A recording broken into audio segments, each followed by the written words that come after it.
Sure am, little lady. The jump seat is open. It's been a while since I've done this. Which one's the jump seat? ሰላም ውድ የዩቲዩብ ቻናል ቤተሰቦች፣ ዛሬ ይዤላችሁ የመጣሁት ታሪክ ልብ ወለድ ሊመስላችሁ ይችላል። ነገር ግን ይህ ታሪክ እውነተኛ ታሪክ ነው። ዛሬ የምናወራው ስለ አንድ ሰው ነው።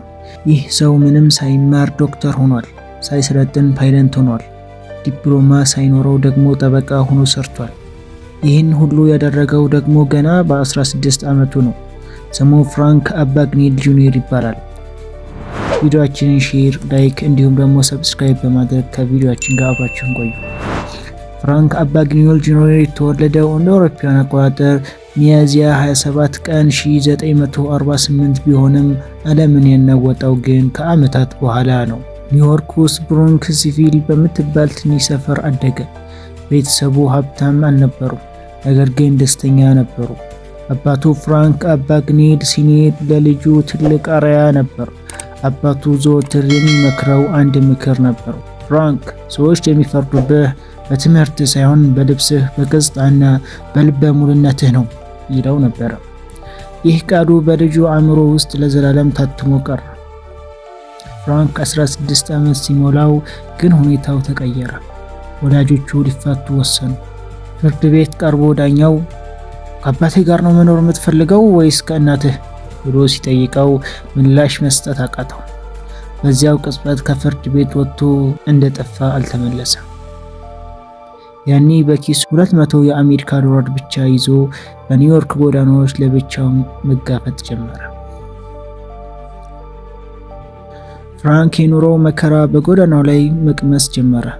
አንድ ቀን ሁለት የፓን አሜሪካ አየር መንገድ ፓይለቶች በኩራት ጎዳናውን ሲያቋርጡ ተመለከተ። ሁሉም ሰው ቀና ብሎ ያከብራቸዋል። ሆቴሎች በክብር ይቀበላቸዋል። ፍራንክም እንዲህ ብሎ አሰበ፣ እኔም ፓይለት ብሆን የሚል ሐሳብ መጣለት። ወዲያውኑ ወደ አየር መንገድ ዋና ቢሮ ሄዶ ዩኒፎርምና መታወቂያ ተሰርቆብኛል በማለት በልበ ሙሉነት ዋሸ።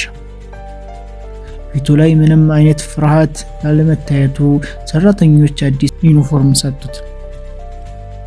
ቀጥሎም የመታወቂያ ቁጥሮችን በማጥፋትና በማቀናበር የራሱን ካርድ ሰራ።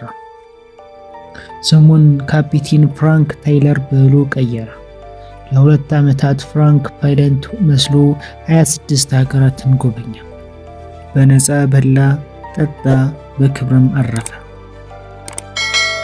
ሆኖም ኤፍቢአይ ዘ ስኪ ዊመን በሚል ስም ሰጥቶት ማደን ጀመረ። ኤፍቢአይ አፍንጫው ስር ሲደርስ ፍራንክ ስልቱን ቀየረ። ወደ ጆርጂያ በመሄድ የሃርቫርድ ዩኒቨርሲቲ ዲፕሎማ በማጭበርበር አዘጋጀና ዶክተር ፍራንክ ኮነርስ በሚል ስም ተቀጠረ። ለ11 ወራት በሌሊት ተረኛ ሐኪም ሆኖ ሰርቷል። ማንነቱ እንዳይታወቅበት ይህ ጉዳይ ለተማሪዎች ተሞክሮ ይሆናል በማለት ስራውን ለሌሎች ያጋራ ነበር። ነገር ግን አንድ ሌሊት ሁኔታው ተቀየረ። አንዲት ሕፃን ልጅ በከፍተኛ ህመም ስትሰቃይ ሁሉም ወደ እሱ ዞረ። ፍራንክ ግን ምንም የሚያውቀው ነገር አልነበረም። የሕፃኗን ስቃይ ሲያይ ህሊናው ተረበሸ። በዚያው ሌሊት ሆስፒታሉን ጥሎ ጠፋ።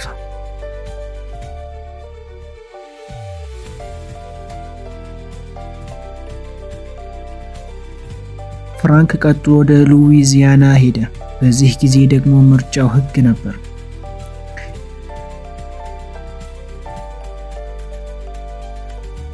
የሚገርመው ነገር ምንም ሳይማር ለፈተናው አጥንቶ በአራተኛ ሙከራው የህግ ፈተና በማለፍ ለ2 ዓመታት በስቴቱ የህግ መምሪያ ውስጥ ሰርቷል። ፍራንክ ይህን ሁሉ የሚያደርገው በራሱ ባዘጋጃቸውና ጥራታቸውን በጠበቁ የሐሰት ቼኮች ነበር።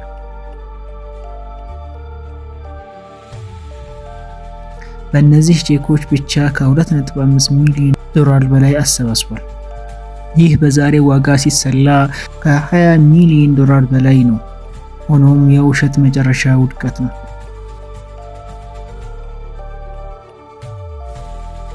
እንደ አውሮፓውያን አቆጣጠር በ1969 በፈረንሳይ ሀገር እያለ በፍቅረኛው ጥቆማ ተያዘ። የ5 ዓመታት የስኬትና የማጭበርበር ጉዞ በቁጥጥር ስር ዋለ። በፈረንሳይ፣ በስዊድን እና በጣሊያን እስር ቤቶች በስቃይ ቆይቶ ወደ አሜሪካ ተላለፈ። 12 ዓመት ተፈረደበት። ፍራንክ ወደ እስር ቤት ቢገባም ኤፍቢአይ እሱን የማጭበርበር ብልሃት ለራሱ መጠቀም ፈለገ። እንዴት መጭበርበር እንደሚቻል አስተምረንና ነፃ ትሆናለህ የሚል ስምምነት ቀረበለት። ፍራንክ ተስማማ። ላለፉት 40 ዓመታትም ከኤፍቢአይ ጋር በመሆን ባንኮችንና መንግስታት ከማጭበርበርና ከመከላከል ረገድ ትልቅ ስራ እየሰራ ይገኛል። ዛሬ ፍራንክ የ75 ዓመት አዛውንት ነው። ምንም እንኳን አንዳንድ ጋዜጠኞች ታሪኩ ተገኗል ቢሉም ፍራንክ አባግኒዮል ግን አሁንም በዓለም ላይ ተጽዕኖ መፍጠሩን ቀጥሏል። እርሱ እንደሚለው ያደረኩት ሁሉ ያደረኩት ለገንዘብ ሳይሆን ወላጆቼ ሲፋቱ የተሰማኝን የብቸኝነት ስሜት ለመርሳት ነው፣ እንዲህ በማለት ተናግሮ ነበር።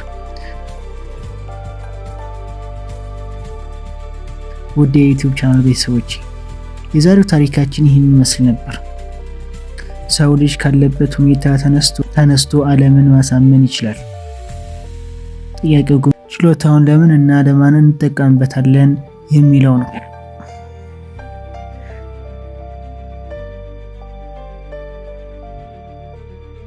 ይህን ቪዲዮ ከወደዳችሁት ላይክ በማድረግ አበረታቱን። እንዲሁም ቻናሉን ሰብስክራይብ ካላደረጋችሁ ደግሞ አሁኑ ተቀላቀሉ። ሌላ ድንቅ ታሪክ እስክንገናኝ ቼር ሰንብቱ።